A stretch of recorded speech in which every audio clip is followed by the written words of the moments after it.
भारतीय बाजारों में जिस तरह की भारी गिरावट लगातार काफी समय से जारी है, इस पर जेफरीज ने एक बड़ी इंटरेस्टिंग रिपोर्ट निकाली है।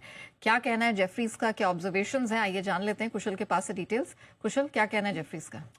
देखिए, जेफरीज की तो ग्रीड एंड फेयर रिपोर्ट हम जानते ही हैं कि यहाँ पर आती रहती है और उनकी तरफ से अब यहाँ पर व्यू पॉइंट बन रहा है भारतीय बाजारों के लिए कि टेक्निकल वीकनेस के चलते यहाँ पर आपको बिकवाली देखने को मिल रही है। बाजारों को कोई भी बड़ी मैक्रो लेवल पर चिंता करने की ज़रूरत नहीं है, ऐसा वो मानकर चल रहे हैं।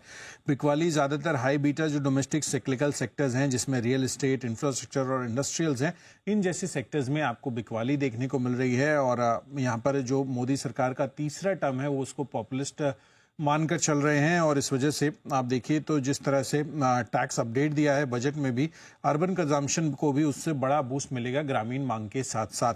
यही नहीं, कॉर्पोरेट बैलेंस शीट्स भी अंडर लेवरेज्ड है, साथ ही क्रेडिट एंड जो मॉनेटरी टाइटनिंग है वो भी खत्म होती हुई दिख रही है। तो ऑफकोर्स मिड कैप और स्मॉल कैप के लिए उन्होंने कहा है कि मिड कैप स्टॉक की जो वैल्यूएशन है अभी भी ब्लू चिप कंपनियों से ज़्यादा है और आगे चलकर अगर वो लेवल आउट होते हुए दिखते हैं तो हो सकता है कि करेक्शन खत्म होने की एक इंडिकेशंस आपको आती हुई नजर आए। अब जेफरीज का ये भी कहना है जो इनका इंडिया लॉन्ग ओनली पोर्टफोलियो है उसमें जो बदलाव किया है उसमें 4% वेटेज के साथ इंडिगो शामिल किया है, कोल इंडिया का पोर्टफोलियो से इन्होंने निकाल दिया है और थर्मेक्स में जो वेटेज है वो 1% से घटाते हुए भी नजर आए हैं। तो ये अपडेट्स है जेफरीज की ग्रीड एंड फेयर रिपोर्ट से।